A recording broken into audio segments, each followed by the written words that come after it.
Stop eating my roses right now, you beast! Get out of here!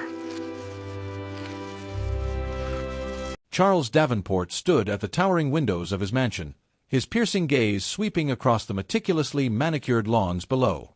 The sprawling estate, nestled on the edge of a quiet countryside, was a symbol of everything he had worked for: power, wealth, and unyielding control. At 58, Charles had amassed a fortune that few could even dream of.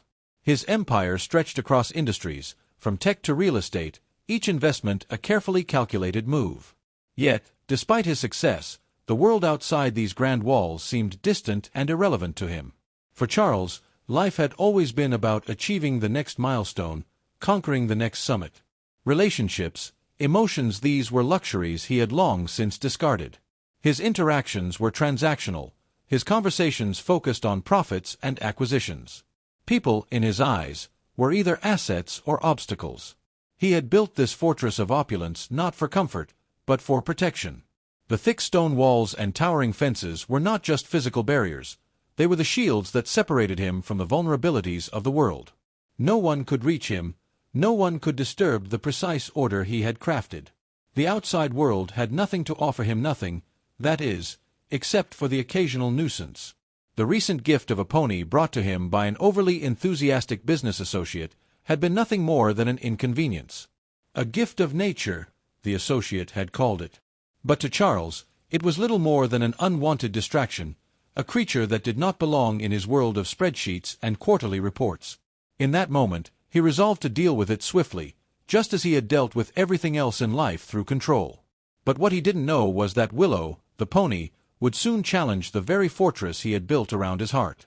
Charles had expected nothing more than the usual assortment of lavish gifts for his 60th birthday: expensive watches, fine wines, and rare collectibles. Yet, on the morning of his milestone, he was met with something entirely out of place: a pony, standing in his front yard, its soft eyes gazing up at him with innocent curiosity. It was a gift, of course, delivered by a well-meaning but clueless business associate who had perhaps misunderstood the true nature of Charles's heart. A symbol of nature, a token of peace, the card read in elegant script. Charles, upon reading it, let out a small, dismissive chuckle. Peace. The only thing he needed was quiet, solitude, and the relentless pursuit of success. The pony, named Willow, was small and gentle, a creature of simplicity in a world he had constructed around excess. She was a soft brown with a patch of white on her forehead, like a tiny star against the canvas of her coat. Her mane cascaded in gentle waves, unbothered by the formalities of Charles's perfectly curated existence. To him, she was little more than a complication, a burden on his meticulously structured day. At first, Charles didn't know what to do with her. A pony had no place in his life of numbers, boardrooms, and deadlines. The thought of caring for her seemed absurd. But rather than sending her away an option he briefly considered, he decided to keep Willow confined. He called his estate manager, instructing him to build a fence around the sprawling grounds.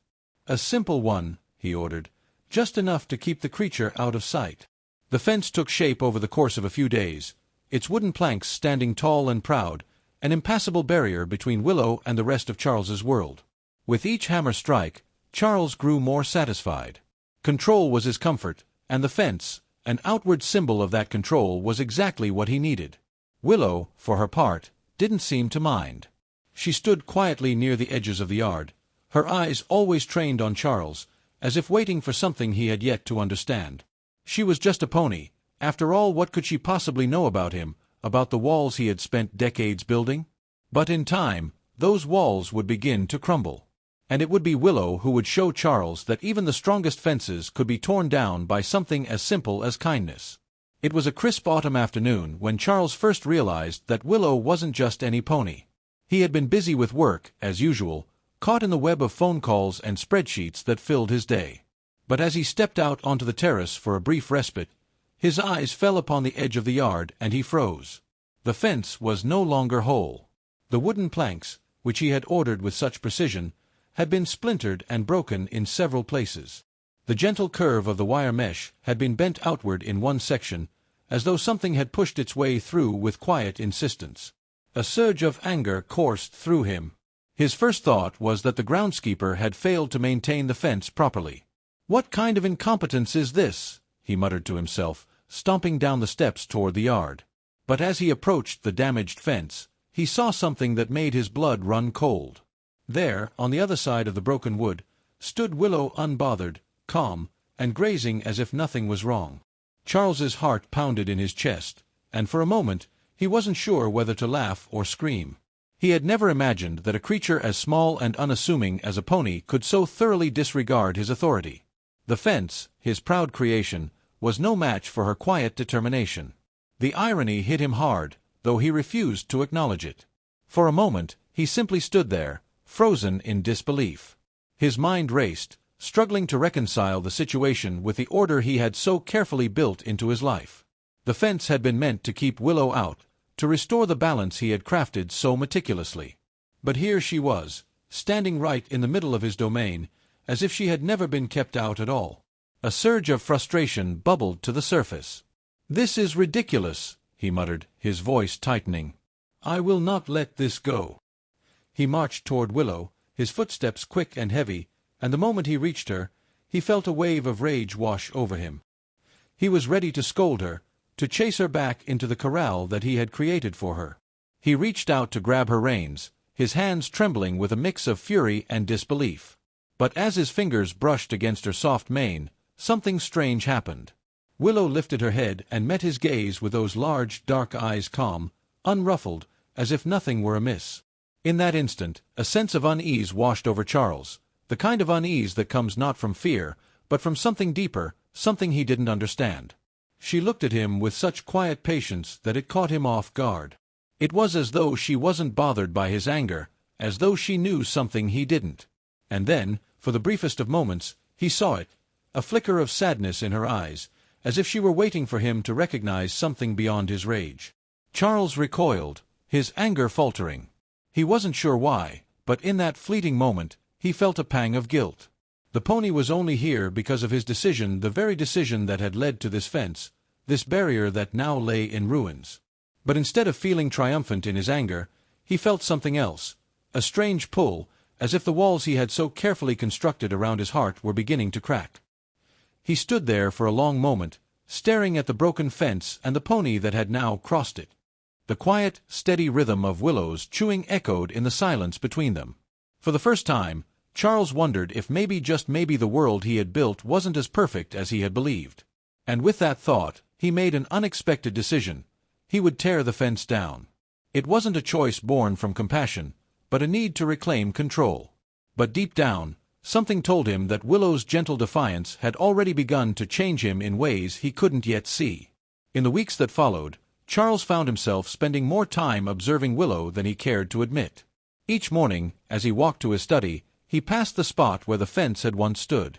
Now, without the barrier, Willow wandered freely across the vast estate, her presence a quiet constant in the background of his daily life. At first, Charles tried to ignore her, retreating into his work with the same relentless focus he had always known. But Willow, for reasons he couldn't explain, had a way of drawing him in. She would stand by the windows of his study, her large eyes peering in, as if waiting for something, a gesture, a word, a sign. It was impossible to ignore her, and try as he might, he found himself noticing her more and more. One afternoon, as he sat outside, reading through a stack of financial reports, he looked up to see Willow grazing near the oak tree at the edge of the property. The sun bathed her in a soft glow, her coat shimmering like honey in the light.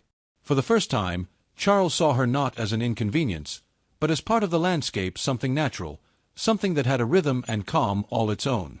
Charles had spent so much of his life focused on the artificial, the constructed. Buildings, contracts, profits, all things that could be controlled. Willow, however, was not a thing to be controlled. She was a creature of simplicity, of nature. And, as much as he hated to admit it, that simplicity began to pull at something deep within him. Days turned into weeks, and Charles found himself watching her more often, his initial irritation fading into something gentler. He began to notice the small, quiet moments that had previously escaped his attention. The way Willow tilted her head when she heard a bird call, the way her ears twitched in response to the wind. These tiny gestures, so full of life, began to stir something inside Charles, a feeling of peace he had long since forgotten. One morning, While sipping his coffee on the terrace, Charles watched as Willow trotted to the far end of the yard, stopping near the rose garden. She nudged the fence gently with her nose, as if inspecting it. Charles, never one to show weakness, stood and walked over to her. To his surprise, she didn't shy away. Instead, she moved closer, as if offering him the opportunity to connect. He hesitated for a moment, unsure of what to do. The man who had spent a lifetime avoiding connection now found himself standing face to face with this gentle creature, unsure of how to proceed. But without thinking, he reached out and gently stroked her mane. Her hair was soft beneath his fingers, and for a moment, everything else faded into the background. Charles didn't speak. He didn't need to. There was something in the quiet exchange, in the stillness between them, that communicated more than words ever could. It was as if Willow understood that he needed time to let go of the walls he had built around himself. It was small, almost imperceptible at first, but it was enough. The connection between them, built on nothing more than patience and presence, began to change something in Charles. He began to wonder, perhaps for the first time, if he had been wrong to shut himself off from the world for so long. Perhaps there was more to life than wealth and control. Perhaps, he thought, the key to happiness lay in something as simple as being present, as gentle as a pony. And so, without realizing it, the walls around Charles's heart began to soften. Willow, the pony who had once been nothing more than an inconvenience, was slowly teaching him the most important lesson of all. Kindness and the willingness to receive it could be a gift greater than any fortune he had ever amassed. The day Charles truly understood the power of kindness came unexpectedly, as all life-altering moments often do. It was late afternoon, the sky tinged with the gold and pinks of the setting sun. Charles had been at his desk for hours, buried in papers. Yet something, an instinct, perhaps compelled him to step outside. His gaze instinctively found Willow grazing near the edge of the creek that ran through his estate. For a moment, he simply watched her, feeling the tension in his chest begin to loosen. But then, something unusual caught his eye. Willow was no longer grazing. Instead, she was struggling, her hooves slipping in the mud near the creek's edge. The soft sound of her hooves sliding in the wet earth reached Charles's ears, and he immediately stood, his heart racing. He knew the creek was dangerous, especially after a rainfall. The bank was slippery, and the current, though gentle, could still be strong enough to knock over something small. Panic surged in his chest. Without thinking, he rushed toward her, his pulse quickening as he reached the edge of the muddy bank. Willow was panicked, her hooves flailing in the mud, trying to push herself free. She let out a soft whinny, a sound that made Charles's heart tighten. Instinctively, he reached out to her, his hands trembling as he grasped for her reins. He was about to pull when, without warning, he slipped. The ground beneath his feet gave way, and in an instant, he was kneeling in the cold, slippery mud. Willow, however, seemed to understand. She stopped struggling, her eyes calm and steady as she nudged his arm with her nose. In that single moment, a wave of clarity hit him. She wasn't just a creature to be controlled or managed. She was living, breathing, and in need of help, just like him. Without hesitation, he adjusted his position and, using every ounce of strength he had left, pulled himself and Willow from the muddy trap. As she stood shakily, free of the danger, Charles's breath came in ragged gasps. The panic that had initially gripped him was now replaced with an overwhelming sense of gratitude. She had trusted him, even though he hadn't known how to care for her before. And in turn, she had taught him something precious sometimes. Kindness is simply being present and offering help, without expecting anything in return.